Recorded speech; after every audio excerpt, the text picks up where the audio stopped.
Sebelum kita membaca Alkitab hari ini, saudara-saudaraku yang dikasihi Tuhan, bantu saya subscribe ya, dan juga jangan lupa like-nya dan share pembacaan Alkitab ini agar menjadi berkat bagi kita semua di seluruh dunia ini, karena ini saatnya Tuhan untuk penginjilan ke seluruh dunia. Jadi beritakanlah Injil, bagikan kepada semua orang untuk mengenal fakta dan sejarah tentang Israel dan juga seluruh bangsa di dunia. Mari kita berdoa sebelum membaca Alkitab, karena selalu saya itu beribadah setiap hari 3 kali, pagi saat subuh bangun, kemudian siang hari dan malam hari, bahkan bisa juga ditambah tengah malam.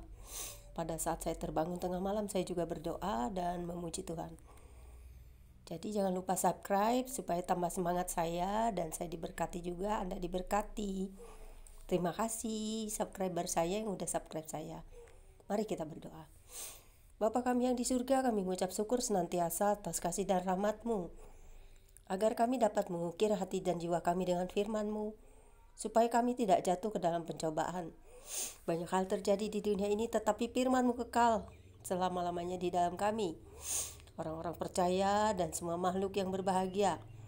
Kiranya kedamaian cinta kasih Tuhan akan melingkupi bumi ini dengan firman-Mu, dan penginjilan sudah sampai ke seluruh dunia, sehingga jiwa-jiwa diselamatkan dan semua orang mengenal Engkau, Tuhan yang hidup, Tuhan Israel yang bangkit di akhir zaman, yang benar-benar membangkitkan kami orang-orang percaya, sehingga kami bisa memberitakan Injil kepada semua orang melalui media-media sosial, sehingga orang dapat mengenal kebenaran tentang Engkau ya Tuhan yang hidup. Terima kasih Roh Kudus, terangi hati dan jiwa kami selalu dengan terang-Mu yang ilahi, supaya kami mengerti memahami hikmat firman-Mu, agar kami tidak menyimpang ke kiri ke kanan pada penyembahan-penyembahan ilah lain, tetapi sesungguhnya mempercayakan hidup kami kepada yang awal dan akhir, yaitu Yesus Kristus yang telah menjadi Tuhan dan Juru Selamat kami, yang kami percayai, yang begitu indahnya harta terbesar kami adalah Engkau, yang tak akan tergantikan oleh apapun. Terima kasih Bapa di surga, dalam Putra-Mu yang kudus, Yesus Kristus dan Roh Kudus. Amin. Pembacaan Alkitab kita siang hari ini panjang saudara-saudara, terambil 2 Tawarikh pasal 3, 4, dan 5. Karena dia bersambung sampai pasal 5 ayat yang ke-1 ya. Judulnya sama, yaitu pasal 3 ayat 15 hingga dengan pasal 5 ayat 1. Benda-benda logam bait suci. Terdapat juga di kitab 1 Tawarikh 7 ayat 15 hingga 51 yang berbunyi demikian. Di depan rumah itu dibuatnya 2 tiang, yang tingginya 35 hasta dengan ganja di kepalanya masing-masing setinggi 5 hasta. Lalu dibuatnya untaian rantai yang dipasangnya sebagai kalung di atas kepala tiang-tiang itu, dan dibuatnya 100 buah delima yang dipasangnya pada untaian rantai itu. Tiang-tiang itu didirikannya di depan bait suci, yang satunya di sebelah kanan dan yang lain di sebelah kiri. Tiang kanan dinamainya Yakin dan tiang kiri Boas. Lalu ia membuat mezbah tembaga yang 20 hasta panjangnya dan 20 hasta lebarnya dan 10 hasta tingginya. Kemudian dibuatnyalah laut tuangan yang 10 hasta dari tepi ke tepi, bundar keliling 5 hasta tingginya, dan yang dapat dililit berkeliling oleh tali yang 30 hasta panjangnya. Di sebelah bawah tepinya ada gambar lembu-lembu yang mengelilinginya sama sekali 10 dalam sehasta, merangkum laut itu berkeliling. Lembu itu 2 jajar di tiang setuangan dengan bejana itu. Laut itu menompang di atas 12 lembu, 3 menghadap ke utara dan 3 menghadap ke barat, 3 menghadap ke selatan dan 3 menghadap ke timur. Laut itu menumpang di atasnya, sedang segala buntut lembu itu menuju ke dalam. Tebal laut itu setapak tangan dan tepinya serupa tepi piala seperti bunga bakung yang berkembang. Laut itu dapat memuat 3.000 bat air. Lagi pula dibuatnya 10 bejana pembasuhan, dan ditaruhnya 5 pada sisi kanan dan 5 pada sisi kiri sebagai tempat pembasuhan. Di situ orang membasuh apa yang diperlukan untuk korban bakaran. Sedang laut itu adalah untuk para imam sebagai tempat membasuh. Ia membuat 10 kandil emas sesuai dengan rancangannya dan menaruhnya di dalam bait suci, 5 di sebelah kanan dan 5 di sebelah kiri.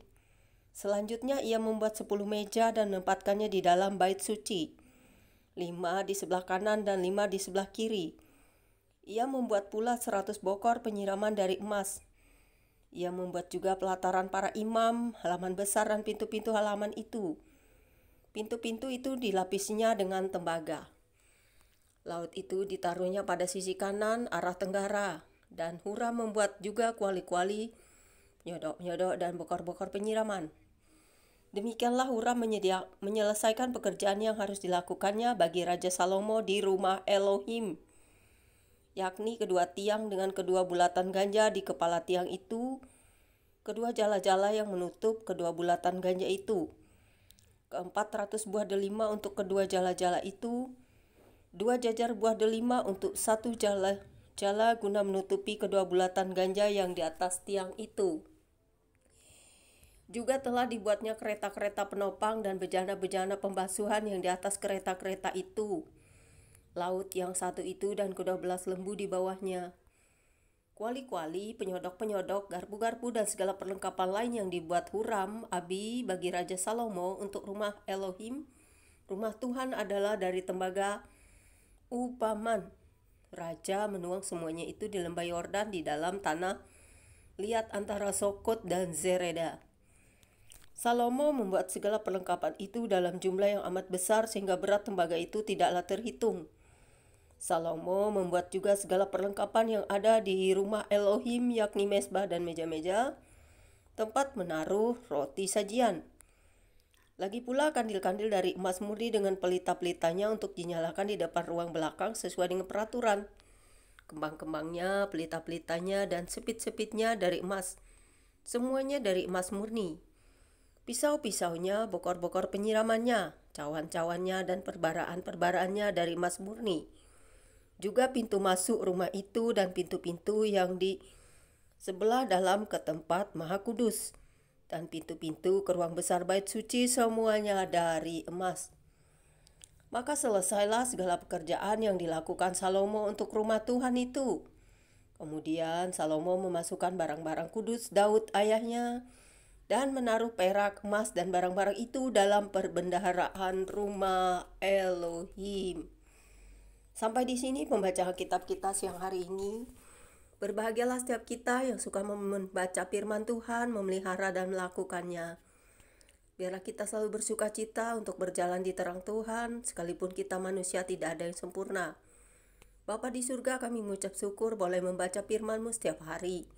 Kami boleh mengingat Engkau dalam segala kehidupan kami untuk datang kepadamu beribadah, memuji, menyembah Engkau. Karena Engkau patut layak dipuji dan disembah, karena Engkau telah menciptakan kami, sehingga kami patutnya sebagai manusia beribadah walaupun secara pribadi. Terima kasih Bapa atas kasih dan rahmat-Mu, atas kehidupan dan napas hari ini. Kami boleh beraktivitas, kami boleh bekerja, kami boleh melakukan semuanya dengan kasih Tuhan. Kami manusia memang tidak sempurna, tetapi kami butuh Tuhan Yesus untuk menyempurnakan kami, untuk layak masuk ke tempat kudus-Mu dan menyediakan tempat bagi kami orang-orang percaya kepadamu, karena Engkau adalah Tuhan yang hidup yang menyediakan rumah di surga bagi kami orang percaya. Terima kasih Tuhan Yesus atas karya salib-Mu yang tak tergantikan oleh apapun. Begitu juga dengan firman-Mu adalah kekekalan di hati dan jiwa kami.